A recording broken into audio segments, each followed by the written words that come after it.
I've always said you can't change what you don't acknowledge.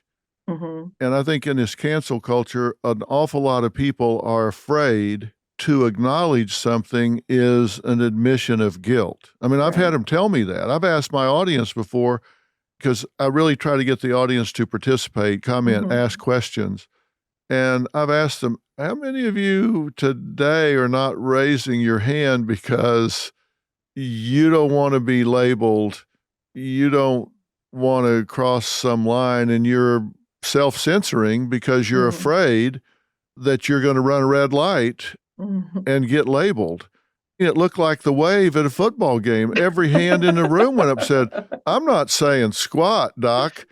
Listen, this is touchy for me. I don't have today's glossary and it seems to change almost daily. Yeah. I really don't know. So to admit that I have a bias, oh my God, I'm afraid I might be applying for a job 3 years from now and somebody pull up this clip where I was in the audience and said, yeah, I Hmm. admit I have some thoughts, feelings, or behaviors that I think are driven by bias, either unconsciously or otherwise, that I'm well intended, but I'm not perfect. I'm scared to death something like that might happen. Right, right. Yeah. And so, I mean, I could be empathetic to someone not wanting to on TV kind of expose themselves. And most of us are not on TV on a regular basis the way you Yeah, that's a are. tough test for Yeah, them, you I know. know. But and what I tell people when they ask me about cancel culture and things like that is I say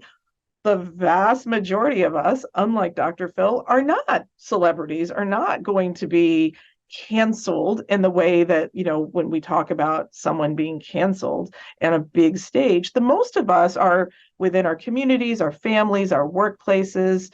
We are our religious organizations. We are trying to interact with the people in our orbit. And what we know about daily interactions and interpersonal interactions is that taking ownership, apologizing sincerely, being a genuine learner, these are all things that are actually really effective in interpersonal relationships. So the idea that we would present ourselves as sort of flawless, I don't think it's believed by others. In fact, the data would suggest that, if I'm in front of a Black person, I'm not Black and I'm claiming to have no bias, I'm actually distancing myself and decreasing trust because they're unlikely to believe me as being sincere and self-aware. I think that's true, but I think there's a difference between claiming yourself to be flawless and affirmatively acknowledging uh, that you that you have biases. And but I don't know. I'm here to learn. So see, there So am I. I'll own it. I am here to learn. And one of the things you talk about is you use your research findings in part to help people how to be a better colleague to people that don't look like you and not being a well intentioned barrier to equality. So, talk about that some. How do you be a better colleague to people that don't look like you? And not just in a high profile, but at the factory, at the university, Yeah. at the retail store. Absolutely. Well, I actually think this is where what you and I were just sort of grappling with is exactly where it comes to a head. We begin with the idea of I love this rule that I learned from one of Michael Bungay-Stanier's books, the wait rule, the WAIT. Why am I talking rule? And here the idea is if someone tells me, and I've had this happen to me in my workplaces, someone tells me you just used a word that's inappropriate, and that's offensive or it has a history that's problematic. My impulse in that moment, I'll be just totally transparent, is to sort of I can feel myself get defensive, like kind of red zone defensive. I want to explain to them what a good person I am and how, mistaken they are that I would mean any harm by that. Like, in other words, I want to start talking. That's the moment where I actually, and this is where if I can go into my goodish space, Right. and if I can breathe for a second and use the wait rule, this is an opportunity for me to say, oh, maybe there's something here that I've stepped in. Whoops, that feels awful. I may have sort of done harm to someone else. That feels awful. But someone's taking the risk of telling me. Maybe I can simply say, can you tell me more? Or I didn't know that. Or I want to apologize. I didn't know that. I'm going to look into it if they don't look like they're in the mood to engage with me. The idea here is that when we're interacting with people who have different perspectives, different lived experiences, they look different than us, or they pray different than us, or they speak differently than us. These are all moments where the more we can take in a curious way, what I find I do a lot better. I build more trust with people in that mindset than when I'm in this, well, actually, you see, like I can easily go into a place of defending myself rather listening to them. God, I love your thinking. I think we should have a counsel culture, not a cancel culture, Oh, because I think it would make so much sense if somebody does something, whether it's they step on a landmine with the transgender community or the LGBTQ community in general, or cross a boundary in the racial interactions, or whatever it might be. I think Twitter is not a real place.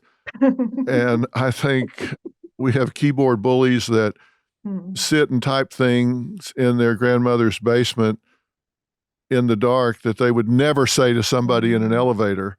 But you see somebody that'll say something that is offensive to their sensibilities, and instead of saying what you just said, oh, tell me more about that, or help me with that, because that certainly wasn't my intention. Instead, what you get is, I hope your dog dies. I'm going to come to your house and cut your throat. If you read the things I know that they type, that's the knee-jerk cancel culture. I've seen it done to people that are actually allies. Right, right. And they need friends. They're running off well-spoken, influential allies. It's like a gotcha game. If somebody chooses the wrong word or says something in an awkward way, it's like, gotcha. Yeah. Then everybody jumps on the bandwagon instead of saying, wait a minute, what's this person really stand for? Let's look at who they are across the board. Was this a one-off? And if I mention something about it, do they reframe it or say it differently? And sometimes when they do, it's like, oh, yeah, so now you're sorry. Yeah. That drives me so crazy that we do that. I know. To each other instead of doing what you just said. That's why I say we need a counsel culture where we just say, hey, listen, you may not know, but just consider this and then do with it what you will.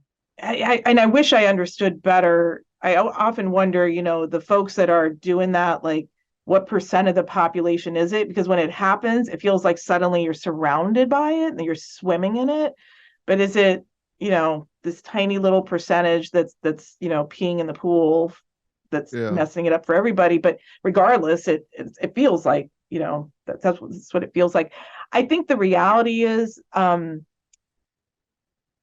have to keep reminding myself that the more I kind of engage with this on my own in my own learning and unlearning process, the better prepared I am if that happens, right? So I think what happens, with some people is because they're worried about cancel culture, it becomes an opportunity to shut down the sort of learning and reflection process as opposed to doubling down on it. This is the moment to double down. If you're really worried about cancel culture, well, then try to understand where it's coming from, not the toxic piece of it, but the sort of the underlying messages around what other more reasonable people are asking for. That's why I say I don't think Twitter's a real place.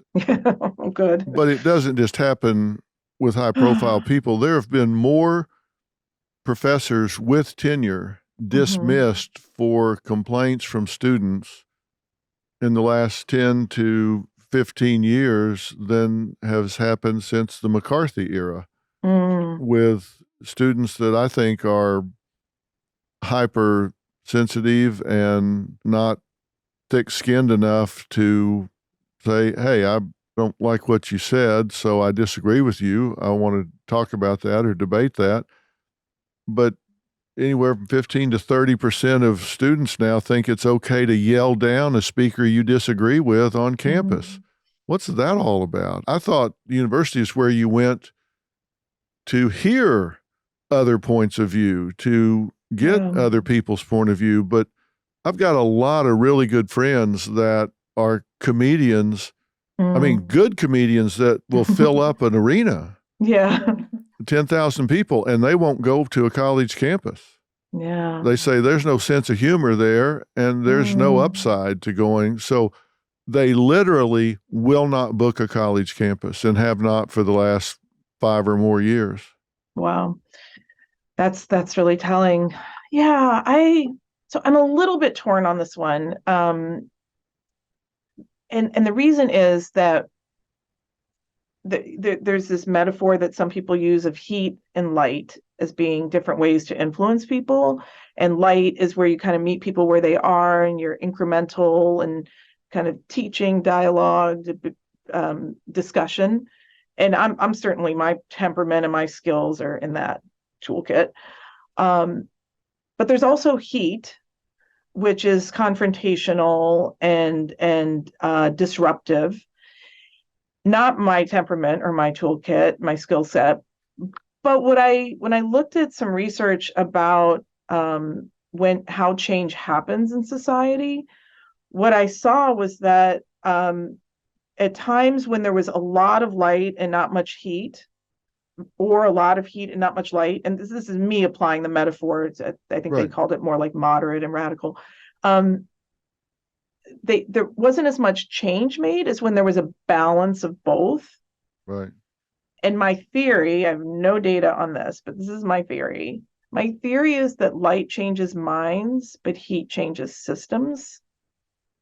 And that's why we kind of need both. And you know, it does lead to some really awful scenarios like some of the ones you just described.